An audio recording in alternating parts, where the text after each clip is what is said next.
اعوذ باللہ من الشیطان الرجیم، بسم اللہ الرحمن الرحیم۔ آڈیو نمبر 52، اسراء اور معراج پارٹ 2۔ ہم نبی اکرم صلی اللہ علیہ وسلم کی سیرہ میں سن رہے ہیں معراج کا واقعہ۔ مکہ میں نبی اکرم صلی اللہ علیہ وسلم کے آخری دنوں میں ایسا لگ رہا تھا کہ آپ صلی اللہ علیہ وسلم چاروں طرف سے مصائب اور آلام میں گھر چکے ہیں، مصیبتوں میں، رنج میں، غم میں آپ گھر چکے ہیں۔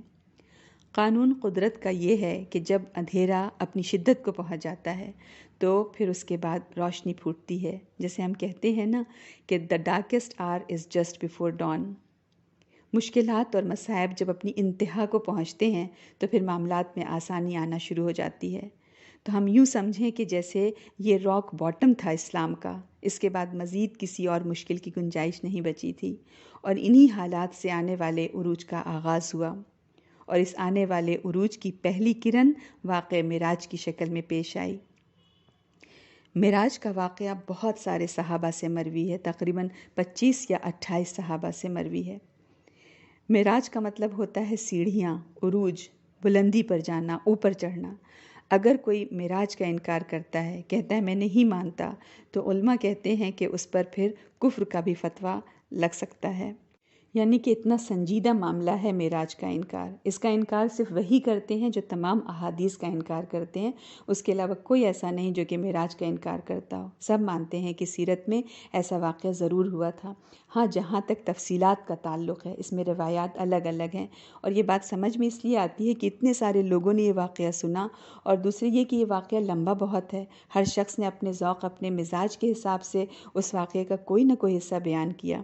کسی نے بہت تفصیل کے ساتھ معراج کا واقعہ بیان کیا، کسی نے مختصراً کنسائز کر کے بیان کیا۔ اگر ان تمام روایات کو جوڑ لیا جائے تو آرام سے اس کو جوڑا جا سکتا ہے، ان کو آپس میں ریکنسائل کیا جا سکتا ہے، کوئی اس کے اندر اختلاف نہیں ہوتا۔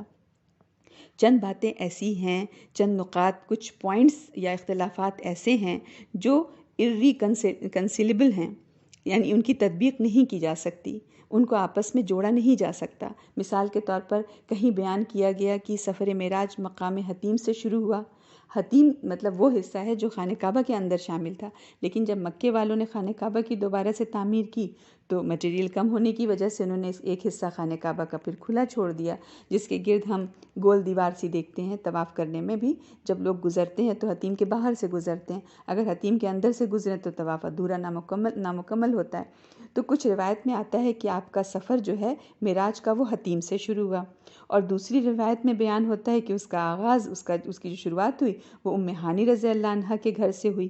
ام ہانی رضی اللہ نبی اکرم صلی اللہ علیہ وسلم کی چچا زاد بہن تھی، علی رضی اللہ عنہ کی بہن۔ تو یہ والی بات بھی جو ہے وہ irreconcilable ہے، ڈفرینس ہے اس کے مطلب تطبیق کیسے کی جا سکتی ہے؟ پھر دو الگ الگ جگہوں کا ذکر آ رہا ہے یہاں پر۔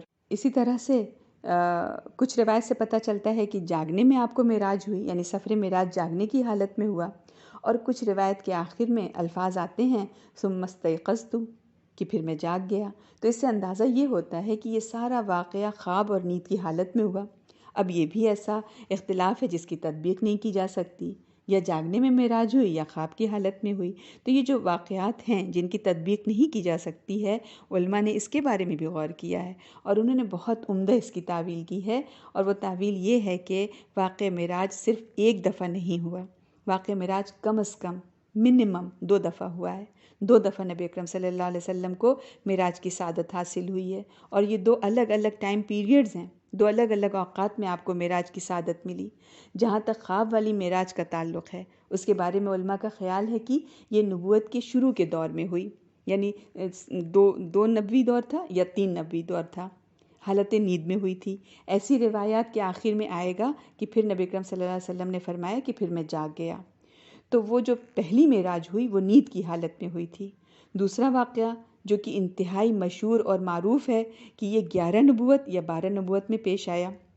اس وقت نبی اکرم صلی اللہ علیہ وسلم کی عمر مبارک 52 سال تھی، 52 ایئرز کی، اور یہ جو معراج آپ کو ہوئی یہ نیند کی حالت میں نہیں تھی، بلکہ باقاعدہ جسم اور روح کے ساتھ بیداری کی حالت میں جاگتے ہوئے یہ حالات آپ صلی اللہ علیہ وسلم کو پیش آئے تھے۔ تو انشاءاللہ تعالیٰ جو واقعہ میں رکھوں گی اس آڈیو میں، اس میں کئی احادیث کو جمع کروں گی انشاءاللہ۔ تو الحمدللہ جو ہم آڈیو سنیں گے اس میں کئی احادیث کا خلاصہ سا بھی ہوگا اور تھوڑا بہت تبصرہ بھی انشاءاللہ. یعنی کہ جو بات کروں گی معراج کے واقعے کو لے کر وہ کل کی کل حدیث نہیں بلکہ اپنا تبصرہ بھی ہوگا. تو جو حدیث آئی ہے بخاری میں وہ مالک بن ساسا سے روایت ہے رضی اللہ عنہ سے. یہ وہ صحابی ہیں جن سے بہت زیادہ احادیث نہیں مروی ہیں. یہ بوڑھے ہو گئے تھے اور یہ اپنے بیٹے کے ساتھ چلا کرتے تھے اپنے بیٹے کا سہارا لے کر، اور ان کو یہ معراج والی حدیث بہت پیاری تھی. بہت تفصیل کے ساتھ بہت شوق اور مزے لے لے کر یہ بیان فرمایا کرتے تھے.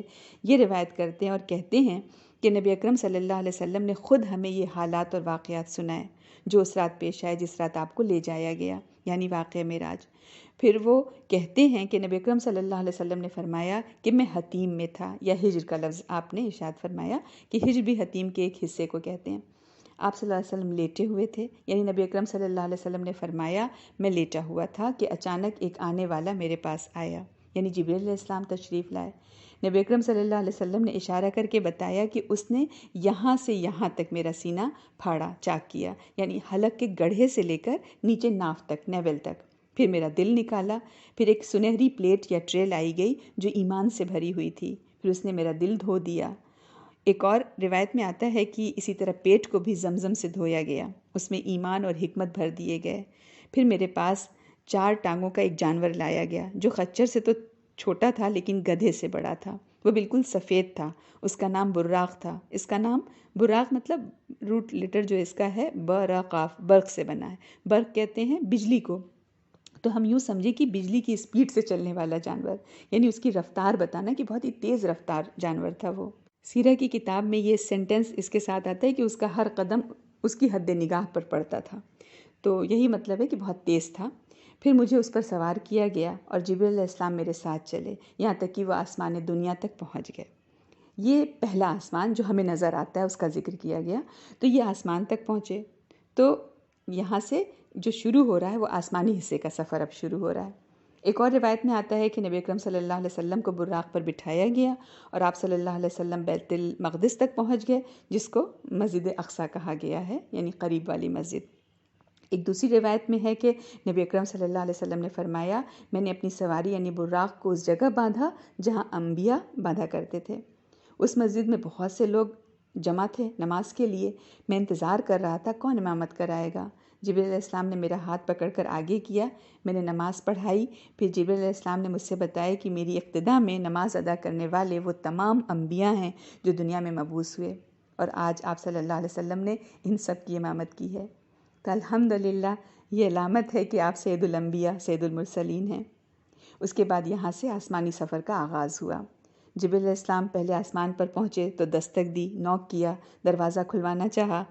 اب یہ کیا ہے؟ یہ متشابہات میں سے ہے. ہم نہیں سمجھ سکتے کہ آسمان کی کیا شکل ہے اور آسمان کا دروازہ کیسا ہوتا ہے، اللہ بہتر جانتا ہے. تو پوچھا گیا کہ ساتھ میں کون ہے؟ جب انہوں نے دروازے پر نوک کیا تو قیل من ھذا، پوچھا گیا کون ہے؟ قال جبرائیل، تو انہوں نے جواب دیا کہ جبرائیل ہوں. پوچھا گیا ساتھ کون ہے؟ کہا محمد. پوچھا گیا کیا ان کو بلایا گیا ہے؟ ہم دیکھیں فرشتوں کی ڈیوٹی ہے نا، تو انہیں اپنی فارمیلٹیز پوری کرنی ہے، وہ تو کسی کو انٹر نہیں ہونے دیتے. انشاءاللہ قرآن کلاس میں جب ہم سورۃ تحریم پر پہنچیں گے تو ہم پڑھیں گے فرشتوں کی شان کہ یفعلون ما یؤمرون، وہ وہی کرتے ہیں جس کا ان کو حکم دے دیا جائے، اللہ کے کسی حکم کی نافرمانی نہیں کرتے. تو پوچھا گیا کہ کیا ان کو بلایا گیا ہے؟ انہوں نے فرمایا ہاں. اس کے بعد کہا گیا مرحبا ہے ان کے لیے، تہنیت ہے، مبارکباد ہے، خوش آمدید ہے، کیا ہی اچھے ہیں جو لائے گئے. پھر سمائے دنیا کا دروازہ کھولا گیا. پھر میں داخل ہوا. پھر میں نے دیکھا وہاں آدم علیہ السلام موجود ہیں. جبریل علیہ السلام نے کہا یہ آپ کے جد امجد ہیں، بس آپ ان کو سلام کیجئے. تو میں نے ان کو سلام کہا. ہم کنسسٹنسی دیکھیں اسلام میں جو سلام کے آداب ہیں وہ یہی ہے کہ آنے والا جو موجود ہے ان کو سلام کرے. آپ چونکہ تشریف لا رہے تھے تو آپ نے سلام کیا. انہوں نے سلام کا جواب دیا اور فرمایا خوش آمدید ہے، تہنیت ہے صالح بیٹے اور صالح نبی کے لیے. کتنا فخر ہوگا نا آدم علیہ السلام کو اپنے اس بیٹے کے اوپر، نبی اکرم صلی اللہ علیہ وسلم پر. پھر مجھے اور اٹھایا گیا کہ جبریل علیہ السلام دوسرے آسمان تک پہنچ گئے. پھر وہی سوال جواب ہوئے. پوچھا گیا کون؟ کہا جبرائیل. کہا آپ کے ساتھ کون ہے؟ کہا محمد. پھر پوچھا گیا ان کو بلایا گیا ہے؟ تو کہا جی ہاں بلایا گیا. پھر مبارکباد دی گئی، استقبال کیا گیا نبی اکرم صلی اللہ علیہ وسلم کا. اس میں ایک چیز ہم سب نوٹ کریں کہ اس میں پہلے آسمان، دوسرے آسمان، تیسرے آسمان کا ذکر ہے اور مختلف انبیاء کا ذکر ہے۔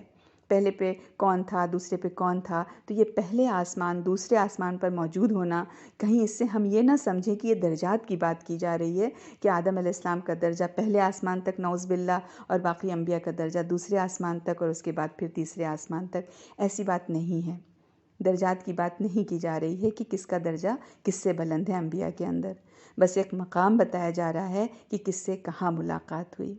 انشاءاللہ باقی نیکسٹ آڈیو میں۔ السلام علیکم ورحمۃ اللہ وبرکاتہ۔